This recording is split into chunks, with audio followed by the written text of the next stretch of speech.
Hey everyone, welcome to back my channel pharmacy education CR7 में। Friends, आज हम बात करेंगे डाइजिन जेल के बारे में, है ना। ये जो डाइजिन जेल है फ्रेंड्स, आपको कुछ इस तरीके से दिखाई देती है, इस तरीके से इसकी पैकेजिंग आती है और मार्केट में किसी भी मेडिकल स्टोर पर ये डाइजिन जेल आपको ईजिली मिल जाती है ना। इसके अलावा एबोट कंपनी के द्वारा इस डाइजिन जेल को जो है बनाया जाता है ना। और ये डिफरेंट फ्लेवर्स के अंदर आती है ना। यानी कि ये मिंट फ्लेवर में भी आती है, इसके अलावा ये ऑरेंज फ्लेवर में भी आती है ना। तो ये अलग अलग फ्लेवर्स के अंदर जो है ये आती है ना। तो काफ़ी अच्छी जो है फ्रेंड्स ये मेडिसिन है, काफ़ी अच्छा जो है इसका रिजल्ट है।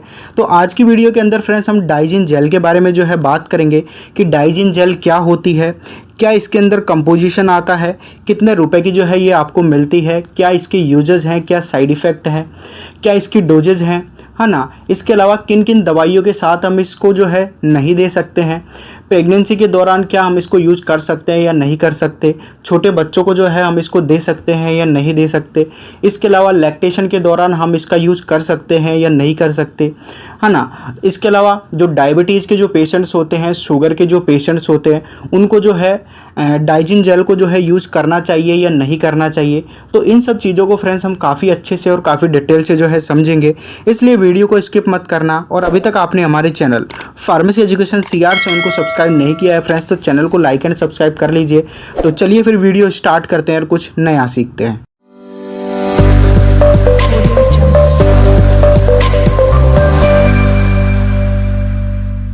तो फ्रेंड्स, अगर हम बात करें हमारी डाइजिन जेल के बारे में, तो ये एक प्रकार की एंटासिड एंटी गैस जेल होती है ना। यानी कि ये क्या करती है, अगर हमारे स्टोमक के अंदर ज़्यादा अमाउंट में HCl बनता है, हाइड्रोक्लोरिक एसिड बनता है, और उसकी वजह से अगर हमें एसिडिटी हो रही है ना, तो उस HCl को ये डाइजिन जेल गाइस क्या कर देती है, न्यूट्रलाइज कर देती है, जिससे हमें एसिडिटी से जो है छुटकारा मिल जाता है। इसके अलावा अगर हमारे स्टोमक के अंदर गैस बन रहा है ना, पेट जो है फूला फूला हो रहा है, पेट में भारीपन हो रहा है, ब्लोटिंग हो रही है, तो उसको भी जो है ये डाइजिन जेल गाइस क्या करने का काम करती है, ठीक करने का काम करती है। इसके अलावा अगर हम इस डाइजिन जेल के कंपोजिशन की बात करें, है ना, तो ये जो पूरी की पूरी जो शीशी जो आती है फ्रेंड्स, ये 200 ml की आती है ना। लेकिन अगर हम इस शीशी के हर 10 ml कंपोजिशन की बात करें, है ना, तो इस शीशी के हर 10 ml कंपोजिशन के अंदर एल्यूमिनियम हाइड्रोक्साइड प्रेजेंट होता है 830 मिलीग्राम, मैग्नीशियम हाइड्रोक्साइड प्रेजेंट होता है 185 milligram, sodium carboxy methyl cellulose present होता है 100 मिलीग्राम, और सिमेथिकोन प्रेजेंट होता है 50 मिलीग्राम। यहाँ पर जो एल्यूमिनियम हाइड्रोक्साइड है और मैग्नीशियम हाइड्रोक्साइड है, ये दोनों ही साल्ट फ्रेंड्स एंटासिड की कैटेगरी के अंदर आते हैं। यानी कि ये क्या करते हैं, अगर हमारे स्टोमक के अंदर ज़्यादा अमाउंट में HCl बनता है, हाइड्रोक्लोरिक एसिड बनता है, और उसकी वजह से हमें एसिडिटी हो रही है ना, तो उस HCl को एल्यूमिनियम हाइड्रोक्साइड और मैग्नीशियम हाइड्रोक्साइड गाइस क्या कर देते हैं, न्यूट्रलाइज कर देते हैं। तो इससे जो है हमें एसिडिटी से छुटकारा मिल जाता है। इसके अलावा इस शीशी के अंदर सोडियम कार्बोक्सी मिथाइल सेलुलोज भी प्रेजेंट होता है फ्रेंड्स, है ना। और ये क्या करता है, तो ये जो है हमारे स्टोमक की इनर लाइनिंग को जो है प्रोटेक्ट करने का काम करता है ना। तो अगर हमारे स्टोमक के अंदर ज़्यादा अमाउंट में अगर HCl बन भी जाएगा, है ना, तो वो जो है हमारे स्टोमक की इनर लाइनिंग को जो है डैमेज नहीं कर पाएगा, है ना। तो इससे जो है हमें गैस्ट्राइटिस की जो है प्रॉब्लम देखने को नहीं मिलेगी, है ना। और ना ही हमारे स्टोमक के अंदर अल्सर वगैरह जो है क्रिएट होंगे, छाले वगैरह जो बन जाते हैं वो यहाँ पर नहीं बनेंगे, है ना। इसके अलावा ये जो डाइजिन जेल जो होती है फ्रेंड्स, इसके अंदर सिमेथिकोन भी प्रेजेंट होता है ना, जो कि एक प्रकार का एंटी फोमिंग एजेंट होता है, एंटी फ्लैचुलेंट एजेंट होता है ना। यानी कि ये क्या करता है, अगर हमारे स्टोमक के अंदर गैस के बबल्स बनते हैं, है ना, तो उन बबल्स की सरफेस टेंशन को सिमेथिकोन गाइस क्या कर देता है, गाइस रिड्यूस कर देता है ना। तो इससे फिर क्या होगा कि वो जो बबल्स जो बन रहे हैं गाइस, वो ब्रेक डाउन हो जाएंगे, टूट जाएंगे, कोलैप्स कर जाएंगे, है ना। और उनके अंदर जो गैस भरी है, एयर भरी है, वो रिलीज हो जाएगी, और वो जो एयर है फ्रेंड्स, वो जो गैस है वो हमारी बॉडी से ईजिली जो है बाहर निकल जाएगी, है ना। तो गैस की जो प्रॉब्लम क्रिएट हो रही थी, है ना, गैस जो बन रही थी हमारे पेट के अंदर, तो उस गैस से यहाँ पर हमें क्या मिल जाएगा, छुटकारा मिल जाएगा, है ना। तो ये तो गाइस कंपोजिशन की बात हुई हमारी डाइजिन जेल के, है ना। अब हम बात करेंगे डाइजिन जेल की प्राइस की, कि भाई ये कितने रुपए की जो है आपको मिलेगी, है ना। तो अगर हम डाइजिन जेल की MRP की बात करें, है ना, तो ये 192 रुपये की जो है आपको मार्केट में मिल जाएगी, है ना। इसके अलावा अगर मेडिकल स्टोर वाला अगर इसके ऊपर आपको डिस्काउंट दे देता है ना, तो इससे कम प्राइस में भी ये आपको मार्केट में मिल जाती है ना। तो ये तो हमारी डाइजिन जेल की प्राइस की बात हुई, MRP की बात हुई। अब हम बात करेंगे हमारी डाइजिन जेल के यूजेस की, है ना, कि भाई हम डाइजिन जेल को कहाँ कहाँ पर जो है यूज़ लेते हैं। तो सबसे पहला जो यूज आता है डाइजिन जेल का वो है गैस्ट्रिक हाइपर एसिडिटी।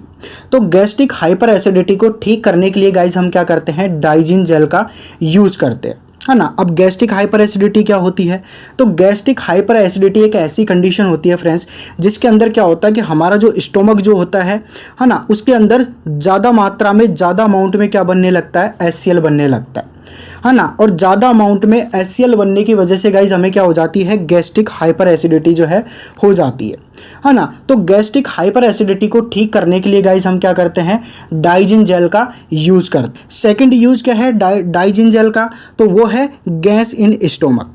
अगर हमारे स्टोमक के अंदर, पेट के अंदर गैस वगैरह बन रही है ना, तो उसको ठीक करने के लिए, गैस वगैरह को जो है बनने से रोकने के लिए गाइज हम क्या करते हैं, डाइजिन जेल का यूज करते हैं, है ना। इसके अलावा तीसरा यूज क्या है, तो तीसरा यूज है हार्ट बर्न।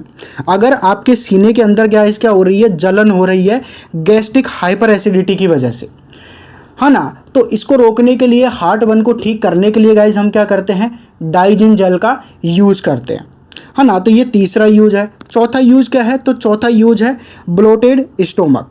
अगर आपका पेट जो है फूला फूला सा हो रहा है, पेट के अंदर भारीपन हो रहा है, गैस बन रही है, बेचैनी हो रही है ना, तो ब्लोटेड स्टोमक को ठीक करने के लिए, पेट फूला फूला हो रहा है उसको ठीक करने के लिए, पेट भारीपन हो रहा है उसको ठीक करने के लिए, पेट के अंदर जो गैस बन रही है, बेचैनी सी जो हो रही है ना, तो उसको ठीक करने के लिए गाइज हम क्या करते हैं, डाइजिन जेल का यूज करते हैं, है ना। तो ये चौथा यूज है। पांचवा यूज क्या है, तो पांचवा यूज है burning sensation in stomach and pain due to acidity.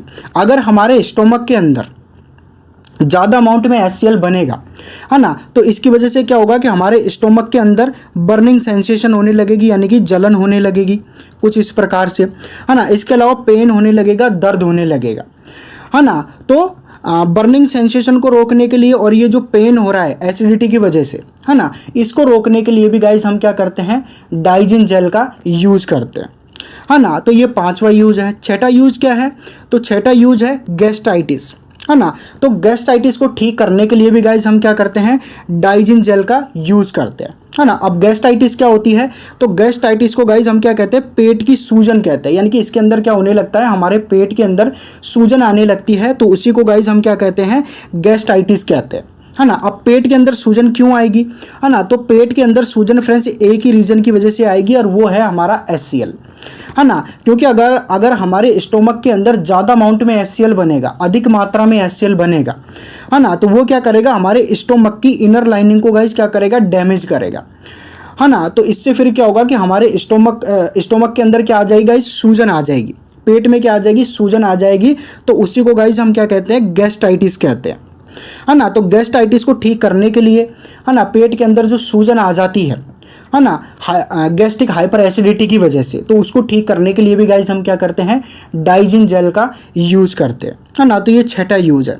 सातवां यूज क्या है, तो सातवां यूज है पेप्टिक अल्सर, है ना। अगर हमारे स्टोमक के अंदर क्या बन गए हैं, अल्सर बन गए, यानी कि छाले वगैरह जो है हमारे स्टोमक के अंदर बन गए हैं, है ना। और ये छाले क्यों बन रहे हैं, तो छाले जो है एक ही रीजन की वजह से बन रहे हैं, वो है HCl।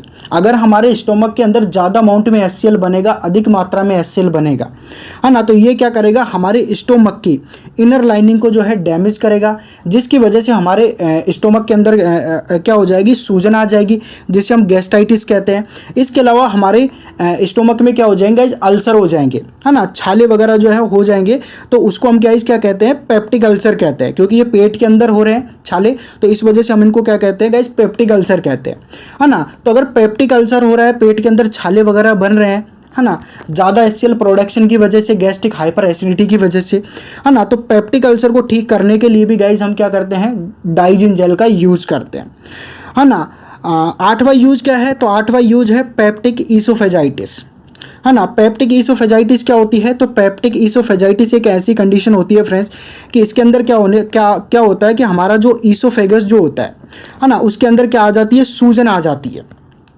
है ना। तो ईसोफेगस के अंदर अगर सूजन आ जाएगी, है ना, तो गाइज इसको हम क्या कहते हैं, पेप्टिक ईसोफेजाइटिस कहते हैं। तो पेप्टिक ईसोफेजाइटिस को ठीक करने के लिए गाइज हम क्या करते हैं, डाइजिन जेल का यूज़ करते हैं, है ना। अब हमारे ईसोफेगस के अंदर फ्रेंड्स सूजन क्यों आएगी, है ना, तो एक ही रीज़न की वजह से आएगी, वो है गैस्ट्रिक हाइपर एसिडिटी, है ना। भाई ये हमारा स्टोमक है ना, और इस स्टोमक से ये जो लाइन कनेक्टेड है, ये जो पाइप कनेक्टेड है, इसी को गाइज हम क्या बोलते हैं, ईसोफेगस बोलते हैं, है ना। और इसी पाइप के थ्रू हमारा जो भोजन है वो माउथ से कहाँ पर जाता है, हमारे स्टोमक के अंदर जाता है ना। तो अगर हमारे स्टोमक के अंदर ज़्यादा अमाउंट में HCl बनेगा, है ना, और ये HCl अगर हमारे ईसोफेगस के अंदर आएगा, है ना, किसी कारण की वजह से, है ना, और अगर ये बार बार हो रहा है ना, यानी कि बार बार HCl जो है स्टोमक से कहाँ पर आ रहा है, ईसोफेगस के अंदर आ रहा है ना, तो इसकी वजह से फिर क्या होगा कि हमारे ईसोफेगस की जो इनर लाइनिंग है फ्रेंड्स, वो डैमेज हो जाएगी, है ना, जिससे क्या होगा कि हमारे ईसोफेगस में सूजन आ जाएगी, है ना, हमारी ये जो खाने की जो नली है इसके अंदर सूजन आ जाएगी, है ना। तो इसको गाइज हम क्या बोलते हैं, पेप्टिक ईसोफेगाइटिस बोलते हैं, है ना। और ये सूजन क्यों आ रही है, क्योंकि ज़्यादा HCl जो है बन रहा है हमारे स्टोमक के अंदर, इस वजह से, है ना। तो पेप्टिक ईसोफेगाइटिस को ठीक करने के लिए, ईसोफेगस के अंदर जो सूजन आ रही है गैस्ट्रिक हाइपर एसिडिटी की वजह से, उसको ठीक करने के लिए गाइज हम क्या करते हैं, डाइजिन जेल का यूज़ करते हैं। तो ये हमारा 8वां यूज़ है हमारी डाइजिन जेल का, है ना। इसके अलावा और यूज़ क्या है हमारी डाइजिन जेल का, तो अगर हमारा स्टोमक अपसेट है ना, इसके अलावा स्टोमक के अंदर बेचैनी है ना, यानी कि हम कुछ भी खा नहीं पा रहे हैं स्टोमक के अपसेट होने की वजह से, है ना, उसके अंदर गैस वगैरह बन रही है, अफारा वगैरह बन रहा है ना, भारीपन हो रहा है पेट के अंदर, है ना, पेट फूला फूला हो रहा है, तो ये सारे सिम्टम्स क्या हैं, आपके स्टोमक अपसेट के सिम्टम्स हैं, है ना। इसके अलावा अगर पेट के अंदर बेचैनी सी हो रही है ना, तो इस प्रकार के सिम्टम्स को, स्टोमक अपसेट को ठीक करने के लिए गाइज हम क्या करते हैं, डाइजिन जेल का यूज़ करते हैं। इसके अलावा लास्ट यूज़ क्या है हमारी डाइजिन जेल का, तो वो है शोर बल्चिंग, है ना। अगर आपको खट्टी डकारें आ रही है ना, तो आप समझ जाना कि आपको जो है गैस्ट्रिक हाइपर एसिडिटी हो गई है, आपके स्टोमक के अंदर एक्सेस अमाउंट में, ज़्यादा अमाउंट में क्या बन गया गाइज, HCl बन गया है, उसकी वजह से आपको जो है शोर बल्चिंग हो रही है, यानी कि खट्टी खट्टी क्या आ रही है, डकारें आ रही है ना। तो क्या हो गई है, आपको गैस्ट्रिक हाइपर एसिडिटी हो गई है, तो उस समय आप जो है डाइजिन जेल का जो है यूज़ कर सकते हैं। तो गाइज ये क्या है, यूज़ है हमारी डाइजिन जेल के, है ना। अब हम बात करेंगे हमारी डाइजिन जेल की डोजेज की, कि भाई हमें जो है इसको कितनी मात्रा में जो है पेशेंट को देना चाहिए, है ना। तो वैसे तो फ्रेंड्स किसी भी ड्रग की जो डोज जो होती है ना फ्रेंड्स, वो पेशेंट के बॉडी वेट के अकॉर्डिंग जो है कैलकुलेट की जाती है ना, यानी कि जितना ज़्यादा पेशेंट का जो है वजन होता है, तो उसी वजन के अनुसार किसी भी ड्रग की डोज जो है कैलकुलेट की जाती है और पेशेंट को जो है उस डोज को जो है दिया जाता है ना। लेकिन अगर हम डाइजिन जेल की, अगर हम सामान्य डोज की अगर हम बात करें, है ना, तो जो हमारे जो एडल्ट जो होते हैं, खासकर 18 साल से अधिक उम्र के जो पेशेंट जो होते हैं, उनको हम 1 से लेकर 2 टीस्पून फुल, 1 टीस्पून फुल का मतलब होता है 5 ml और 2 टीस्पून फुल का मतलब होता है 10 ml, है ना। तो 1 से लेकर 2 टीस्पून फुल मतलब 5 से 10 ml हम बीडी दिन में 2 बार हम डाइजिन जेल जो है पेशेंट को दे सकते हैं, है ना। इसके अलावा अगर पेशेंट की कंडीशन अगर ज़्यादा सीवियर है ना, पेशेंट को डिजीज जो है वो ज़्यादा सीवियर है ना, तो डाइजिन जेल को हम TDS दिन में 3 बार भी हम जो है पेशेंट को दे सकते हैं, है ना। 1 से लेकर 2 टीस्पून फुल, यानी कि 1 से लेकर 2 टीस्पून फुल मतलब 5 से लेकर 10 ml जो है हम मॉर्निंग में भी जो है पेशेंट को दे सकते हैं। इसके अलावा जो है दोपहर में भी जो है हम 5 से 10 ml पेशेंट को दे सकते हैं, और शाम को भी जो है हम 5 से 10 ml पेशेंट को दे सकते हैं, अगर पेशेंट की कंडीशन ज़्यादा सीवियर है तो, है ना। इसके अलावा इसको लेना कैसे होता है, तो खाने के आधी या 1 घंटे के बाद हम डाइजिन जेल को जो है ले सकते हैं, है ना। इसके अलावा हम एट बेड टाइम, रात को सोते समय भी हम इसको ले सकते हैं, जब आप सोने जा रहे हो, है ना, तो सोने से कुछ समय पहले आप जो है डाइजिन जेल को जो है ले सकते हैं। तो इससे जो है आपको काफ़ी अच्छे जो है रिजल्ट मिलेंगे डाइजिन जेल के, है ना। तो ये तो फ्रेंड्स हमारे एडल्ट की बात हुई, 18 साल से अधिक उम्र के पेशेंट की बात हुई, है ना, कि उसको जो है हमें डाइजिन जेल को जो है कितनी मात्रा में जो है देना चाहिए। अब हम बात करेंगे 12 से 14 साल के बच्चों के लिए। 12 से 14 साल के जो पेशेंट जो हैं उनको जो है डाइजिन जेल जो है कितनी मात्रा में जो है देनी चाहिए, है ना। तो 12 से लेकर जो 14 साल के जो बच्चे होते हैं, पेशेंट होते हैं, तो इनको हम कितनी मात्रा में जो है डाइजिन जेल दी जाती है, तो सेम एज एडल्ट डोज, यानी कि जितनी डोज हम एडल्ट को देते हैं डाइजिन जेल की, है ना, तो उतनी ही डोज हम 12 से 14 साल के पेशेंट को भी हम दे सकते हैं। यानी कि 5 से 10 ml बीडी दिन में 2 बार हम 12 से 14 साल के बच्चों को जो है दे सकते हैं डाइजिन जेल की, है ना। इसके अलावा अगर कंडीशन उनकी बहुत ज़्यादा सीवियर है, डिजीज़ बहुत ज़्यादा सीवियर है, तो दिन में हम TDS यानी कि दिन में 3 बार भी हम डाइजिन जेल को जो है पेशेंट को दे सकते हैं 5 से 10 ml, यानी कि 5 से 10 ml आप मॉर्निंग में दे सकते हैं, 5 से 10 ml ही आप दोपहर में दे सकते हैं, और 5 से 10 ml ही आप शाम को जो है डाइजिन जेल को जो है पेशेंट को दे सकते हैं, है ना। इसके अलावा 12 साल से जो छोटे जो बच्चे होते हैं, है ना, 10 साल के, 9 साल के, 8 साल के, है ना, तो इस प्रकार के जो एजेस जो होती हैं, यानी कि 12 साल से कम उम्र के जो पेशेंट जो होते हैं उनको जो है डाइजिन जेल जो है फ्रेंड्स नहीं दी जाती है ना। तो इस बात का फ्रेंड्स आपको ध्यान में रखना है।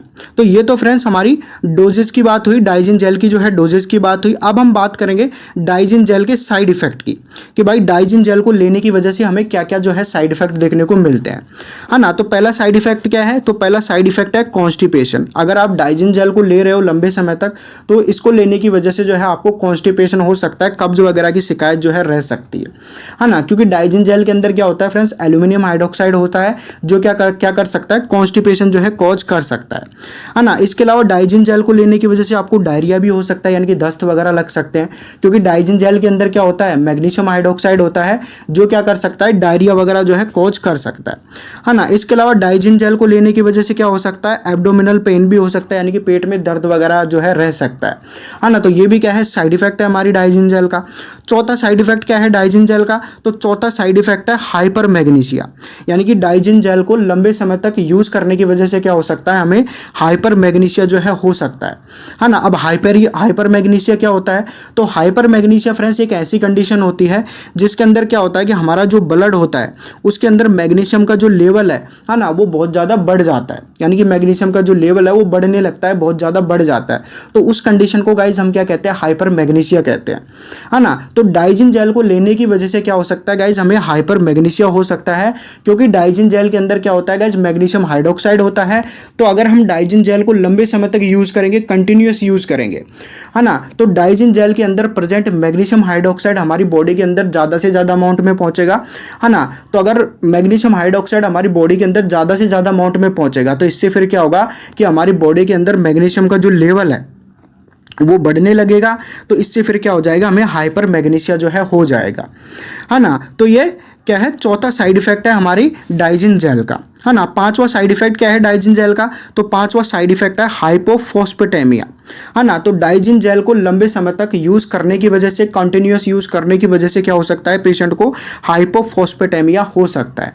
अब हाइपोफॉस्फेटेमिया क्या होता है, तो हाइपोफॉस्फेटेमिया फ्रेंड्स एक ऐसी कंडीशन होती है जिसके अंदर क्या होता है कि हमारा जो ब्लड होता है उसके अंदर फॉस्फेट का जो स्तर है, लेवल है, वो गिर जाता है, कम हो जाता है ना। तो अगर फॉस्फेट का लेवल अगर हमारे ब्लड के अंदर कम हो जाएगा, तो उस कंडीशन को गाइस हम क्या कहते हैं, हाइपोफॉस्फेटेमिया कहते हैं, है ना। तो अगर हमारे ब्लड के अंदर फॉस्फेट का लेवल अगर गिर जाएगा, कम हो जाएगा, तो हमारी बोन्स को जो है पर्याप्त मात्रा में फॉस्फेट नहीं मिल पाएगा, तो हमारी जो बोन्स है वो कमज़ोर हो जाएंगी, वीक हो जाएंगी, है ना। तो डाइजिन जेल को लेने की वजह से क्या हो सकता है गाइज, हमें हाइपोफॉस्फेटेमिया हो सकता है, क्योंकि डाइजिन जेल के अंदर क्या होता है, एल्यूमिनियम हाइड्रोक्साइड होता है, जो क्या करता है, फॉस्फेट के साथ जो है बाइंड हो जाता है और क्या बना लेता है, एल्यूमिनियम फॉस्फेट बना लेता है ना। और जो एल्यूमिनियम जो फॉस्फेट होता है गाइज, वो एक प्रकार का क्या होता है, इनसोल्युबल कंपाउंड होता है ना। तो अगर वो जो है सोल्युबल ही नहीं होगा, तो वो जो है हमारी बॉडी के अंदर एब्जॉर्ब नहीं होगा।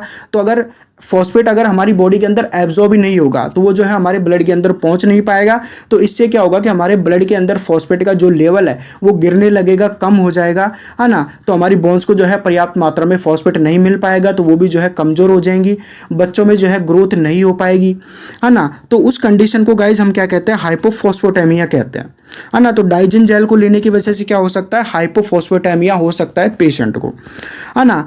छठा साइड इफेक्ट क्या है हमारी डाइजिन जेल का? तो छठा साइड इफेक्ट है ऑस्टियोमलेशिया। तो डाइजिन जेल को लेने की वजह से गाइस क्या हो सकता है, पेशेंट को ऑस्टियोमलेशिया हो सकता है। और ऑस्टियोमलेशिया एक ऐसी कंडीशन होती है फ्रेंड्स जिसके अंदर क्या होता है कि हमारा जो पेशेंट है ना, उसकी जो हड्डियां हैं वो कमज़ोर होने लगती है, वीक होने लगती है, सॉफ्ट होने लगती है ना। तो ये भी गाइस क्या है, एक प्रकार का साइड इफेक्ट है हमारी डाइजिन जेल का, है ना। तो ये गाइस क्या है, कुछ साइड इफेक्ट है हमारी डाइजिन जेल के, है ना, जो कि पेशेंट के अंदर जो है हमें दिखाई दे सकते हैं, है ना, जो भी पेशेंट डाइजिन जेल को यूज़ कर रहा है लंबे समय तक, है ना। तो ये तो हमारी साइड इफेक्ट की बात हुई हमारी डाइजिन जेल के। अब हम बात करेंगे फ्रेंड्स ड्रग इंटरेक्शन की, है ना, कि डाइजिन जेल को जो है हमें किन किन ड्रग्स के साथ जो है कॉम्बिनेशन में नहीं देना चाहिए, है ना, नहीं तो ये क्या कर सकती है गाइज, रिएक्शन वगैरह जो है कर सकती है ना। तो पहली है टेट्रासाइक्लिन एंटीबायोटिक, है ना। तो टेट्रासाइक्लिन एंटीबायोटिक के साथ जो है हमें डाइजिन जेल को नहीं देना चाहिए, क्योंकि डाइजिन जेल क्या करती है गाइस, टेट्रासाइक्लिन के साथ क्या कर सकती है, रिएक्शन कर सकती है ना। इसके अलावा ये जो है डाइजोक्सिन के साथ रिएक्शन कर सकती है, आइसोनियाजिड के साथ रिएक्शन कर सकती है, फिनेटोइन के साथ कर सकती है, और वारफिन के साथ भी जो है हमारी डाइजिन जेल जो है रिएक्शन कर सकती है ना। तो इन ड्रग्स के साथ भी जो है हम डाइजिन जेल को नहीं देते हैं, क्योंकि इनमें से किसी भी ड्रग के साथ हमारी जो डाइजिन जेल है वो रिएक्शन कर सकती है ना। इसके अलावा एंटी कोलिनर्जिक जो ड्रग्स होती है गाइस, उनके साथ भी जो है डाइजिन जेल जो है रिएक्शन कर सकती है। तो एंटी कोलिनर्जिक ड्रग्स के साथ भी जो है डाइजिन जेल को कॉम्बिनेशन में नहीं दिया जाता है। इसके अलावा फिनोथियाजाइन के साथ भी जो है ये रिएक्शन कर सकती है, तो फिनोथियाजाइन के साथ भी जो है डाइजिन जेल को कॉम्बिनेशन में नहीं दिया जाता है। इसके अलावा आयरन की जो टैबलेट आती है, फोलिक एसिड की जो टैबलेट आती है, उनके साथ भी जो है डाइजिन जेल को कॉम्बिनेशन में नहीं दिया जाता है गाइस, क्योंकि डाइजिन जेल क्या कर सकती है, आयरन की टैबलेट के साथ या फोलिक एसिड की टैबलेट के साथ क्या कर सकती है गाइस, रिएक्शन वगैरह कर सकती है ना। तो इनमें से किसी भी ड्रग के साथ जो है हमें जो है डाइजिन जेल को कॉम्बिनेशन में नहीं देना चाहिए, क्योंकि इनमें से किसी भी ड्रग के साथ हमारी जो डाइजिन जेल है रिएक्शन वगैरह कर सकती है ना। तो ये तो हमारी डाइजिन जेल के ड्रग रिएक्शन की बात हुई। अब हम बात करेंगे गाइस कॉन्ट्रा इंडिकेशंस की, है ना, कि भाई हमारी जो डाइजिन जेल है ना, उसको जो है हमें किन किन पेशेंट्स के अंदर जो है यूज़ नहीं करना चाहिए, है ना। तो जो हमारे जो किडनी के जो पेशेंट जो होते हैं, है ना, ऐसे पेशेंट, है ना, जिनको किडनी से रिलेटेड कुछ दिक्कत है, यानी कि उनकी जो किडनी है वो ख़राब हो गई है, किडनी से रिलेटेड जो है कुछ डिजीज़ है, किडनी में कुछ प्रॉब्लम है, किडनी फेल हो गई है ना। तो किडनी वाले जो पेशेंट जो होते हैं गाइज, उनको जो है डाइजिन जेल को नहीं दिया जाता है ना। तो इस बात का फ्रेंड्स आपको ध्यान में रखना है। अब हम बात करेंगे फ्रेंड्स सेफ्टी प्रिकॉशन की, है ना, कि डाइजिन जेल को लेते समय हमें क्या सुरक्षा और क्या सावधानियां जो है रखनी चाहिए, है ना। तो पहली सावधानी क्या रखनी चाहिए, Digene gel should not be use for a longer duration, है ना। ये जो डाइजिन जेल होती है गाइज, इसको आपको लंबे समय तक यूज़ नहीं करना है ना। ऐसे नहीं कि आप 1 मंथ तक लगातार यूज़ कर रहे हो, 2 मंथ तक आप लगातार यूज़ कर रहे हो, है ना। तो 1 या 2 मंथ तक गाइज आपको इसको लगातार यूज़ नहीं करना है ना। इस बात का फ्रेंड्स आपको ध्यान में रखना है ना। इसको कितनी मात्रा में लेना है, कितने दिनों तक यूज़ करना है, ये आप अपने डॉक्टर के साथ कंसल्ट कर सकते हैं, या फिर जो सीनियर फार्मासिस्ट होता है तो उसके साथ भी आप कंसल्ट कर सकते हैं। वो आपको जो है काफ़ी अच्छी जो है एडवाइस दे देंगे इसके बारे में कि आपको जो है इसको कैसे लेना है, कितने दिनों तक लेना है ना। इसके अलावा सेकंड सावधानी क्या रखनी है, अगर कोई महिला प्रेगनेंसी के दौरान है ना, तो प्रेगनेंसी के दौरान भी गाइस ये जो है डाइजिन जेल जो है गाइस ज़्यादातर यूज़ नहीं की जाती है ना। तो प्रेगनेंसी में भी जो है डाइजिन जेल का गाइस ज़्यादातर जो है यूज़ नहीं किया जाता है ना। डाइजिन जेल की जगह आप जेल एमपीएस यूज कर सकते हो प्रेगनेंसी के दौरान, एलुजेल ओबी यूज कर सकते हो प्रेगनेंसी के दौरान, और ऑक्सीकेन भी आप यूज कर सकते हो प्रेगनेंसी के दौरान, क्योंकि ये तीनों गाइस क्या रहती है, सेफ रहती है प्रेगनेंसी के दौरान, है ना। लेकिन आप डाइजिन जेल को गाइस यूज नहीं कर सकते हो, है ना। तो इस बात का भी फ्रेंड्स आपको ध्यान में रखना है। इसके अलावा ऐसी कोई महिला है जो कि लैक्टेशन के दौरान है, यानी कि वो जो है अपने शिशु को जो है दूध वगैरह पिलाती है ना, तो ऐसी महिलाओं में भी गाइस ज़्यादातर डाइजिन जेल का यूज नहीं किया जाता है। इसकी जगह पर जो है म्यूकन जेल जो है ले सकती है वो महिला, है ना, जो कि लैक्टेशन के दौरान है। इसके अलावा एलुजेल ओबी जो है उस महिला के अंदर यूज़ किया जाता है ना। इसके अलावा ऑक्सीकेन भी वो यूज़ कर सकती है, क्योंकि ये तीनों गाइस क्या रहती है, सेफ रहती है प्रेगनेंसी के दौरान और लैक्टेशन के दौरान, है ना। तो आप इन तीनों में से कोई भी एक ले सकते हैं, अगर आप प्रेगनेंसी के दौरान है या लैक्टेशन के दौरान है ना। आपको डाइजिन जेल को गाइस यूज़ नहीं करना है है ना। तो इस बात का फ्रेंड्स आपको ध्यान में रखना है, अपने डॉक्टर के साथ गाइस क्या कर लेना है, कंसल्ट कर लेना है। कोई भी मेडिसिन खुद से यूज नहीं करनी है ना। इसके अलावा जो शुगर के जो पेशेंट जो होते हैं, है ना, तो इस प्रकार के जो पेशेंट जो होते हैं ना गाइस, ये डाइजिन जेल का क्या कर सकते हैं गाइस, यूज कर सकते हैं, है ना। क्योंकि शुगर के जो पेशेंट होते हैं ना गाइस, इनके अंदर क्या होता है कि शुगर लेवल जो है बढ़ा हुआ रहता है या शुगर लेवल क्या रहता है, कम रहता है ना। तो इस तरीके के जो पेशेंट जो होते हैं ना गाइस, ये क्या कर सकते हैं, डाइजिन जेल का यूज कर सकते हैं। क्योंकि ये जो डाइजिन जेल जो होती है ना गाइस, ये शुगर फ्री होती है, इसके अंदर कोई भी शुगर कंटेंट जो है ऐड नहीं किया गया है ना। तो ये शुगर फ्री होती है, तो शुगर वाले पेशेंट क्या कर सकते हैं, डाइजिन जेल का यूज कर सकते हैं, है ना। तो ये फ्रेंड्स कुछ सामान्य सी जानकारियां हैं डाइजिन जेल की, जो अभी मैंने आपको दी हैं। ये जानकारियां फ्रेंड्स अगर आपको अच्छी लगी हैं तो आप चैनल के साथ जुड़ सकते हैं। और अभी तक आपने हमारे चैनल फार्मेसी एजुकेशन CR7 को सब्सक्राइब नहीं किया है फ्रेंड्स, तो चैनल को लाइक एंड सब्सक्राइब कर लीजिएगा। तो चलिए फिर मिलते हैं नेक्स्ट वीडियो में।